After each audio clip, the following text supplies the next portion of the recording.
Shalom Bapak Ibu Saudara yang dikasihi oleh Tuhan, apa kabar semuanya? Saya berharap kita semua ada di dalam penyertaan dan perlindungan Tuhan yang sempurna. Bapak Ibu Saudara yang dikasihi oleh Tuhan, seringkali dalam kehidupan kita terlalu berfokus dengan hal-hal yang fisik, hal-hal yang jasmani, kebutuhan-kebutuhan kita, masalah-masalah kita, dan kita lupa terhadap kebutuhan rohani kita.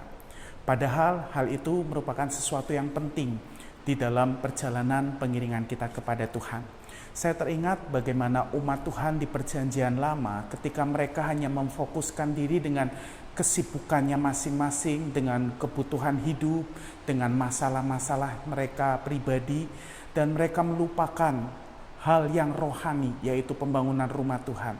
Tuhan mengingatkan dan menegur mereka untuk berbalik kembali, memikirkan akan pekerjaan Tuhan, kehidupan rohani mereka.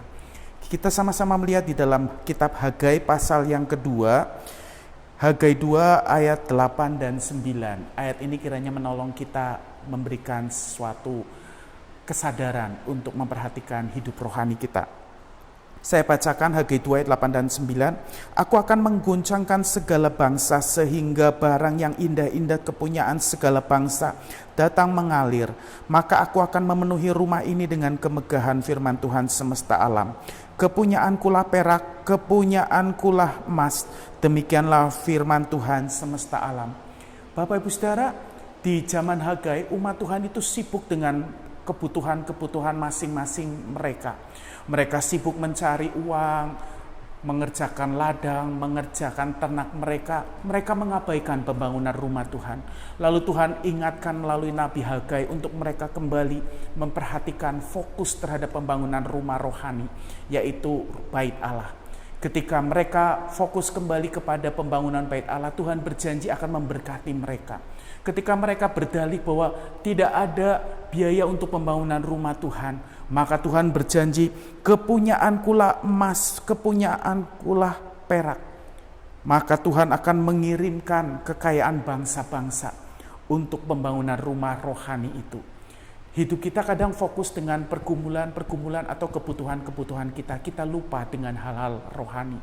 Padahal Tuhan berjanji ketika kita memperhatikan kehidupan rohani kita, hidup spiritualitas kita, kepunyaan Tuhanlah perak, kepunyaan Tuhanlah emas. Dia sanggup mengirimkan berkat-Nya untuk kebutuhan-kebutuhan kita, mencukupkan semua yang kita perlukan. Jadi jangan khawatir dengan hal-hal yang jasmani. Ketika kita mencari dahulu kerajaan Allah dan kebenarannya, maka semuanya itu akan ditambahkan, kata Matius 6 ayat 33. Dan itu terjadi pada zaman Hagai ini, bukan? Ketika mereka mulai memfokuskan diri kembali kepada pembangunan bait Allah, maka Tuhan memberkati mereka. Sawah ladang mereka, ternak mereka, apapun yang dikerjakan mereka diberkati Tuhan secara limpah. Jadi mari kita mulai kembali memperhatikan hidup rohani kita. Maka kehidupan jasmani kita pun akan diberkati Tuhan. Tuhan memberkati Bapak Ibu Saudara sekalian.